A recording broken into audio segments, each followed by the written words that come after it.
Mfahamu. Mtakatifu William wa Montevergine, mkaapweke na mwanzilishi wa shirika.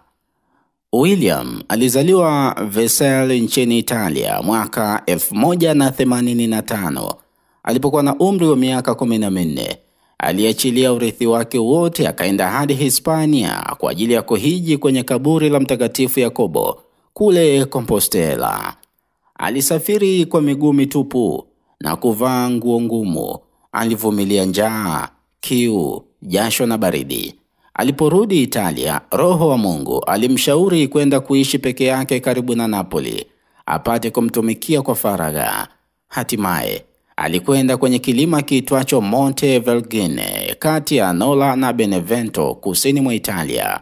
Hapo alikaa akajenga kanisa kwa heshima ya Bikira Maria, na ndio sababu mlima huo uliitwa baadaye mlima wa Bikira Maria. Miujiza mingi ilitendeka kutokana na utakatifu wake. Hata watu wengi walimwendea kuomba ushauri wa kiroho. Baadhi ya mapadre na walei walimuomba ruhusa wakae kwake utawani, waweze kuongozwa naye katika utakatifu.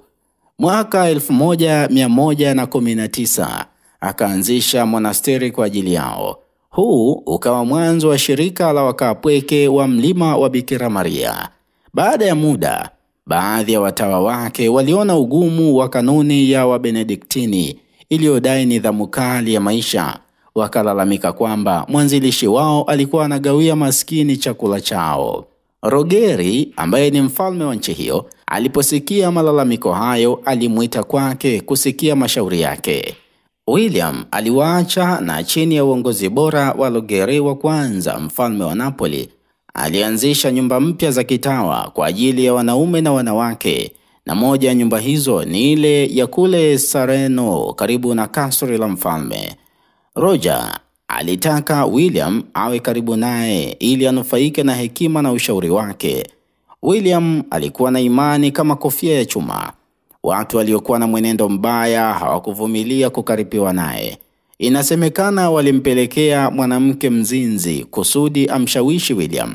Lakini William aliposikia ushawishi mbaya wa kahaba huyo, aliwasha moto mkubwa, akajilaza juu ya moto huo, akamwalika yule kahaba kulala naye. Yule kahaba alipoona hayo alishtuka kwa woga, akamuomba William msamaha, akaungama dhambi zake, akilia kwa uchungu mkubwa. Ule moto haukumunguza William hata kidogo. Baada ya kuona wamonaki na wamonasteri ya Montevergine hawamhitaji tena, yeye pamoja na wamonaki 5 wakatoka ili kujenga nyumba ya wamonaki mahali pengine.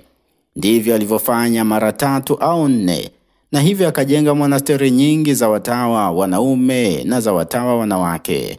William alifariki dunia tarehe ya 25 mwezi Juni mwaka 1142. Nyakati hizi imebaki monasteri moja ya Montevergine, ambayo sasa ni sehemu ya shirika la Wabenediktini. Tutafakari jambo moja, ndugu mwanafamilia wa Injili ya Furaha Online TV. Wewe jaribu tu, kazana na fanya kila jitihada kufikia hali ya kiroho ya kuungana nami, hata ufanane nami, kwa kuwa sipendi kabisa chochote kiovu. Jiachilie kwangu kwa sababu na kupenda kuliko unavyonipenda mimi.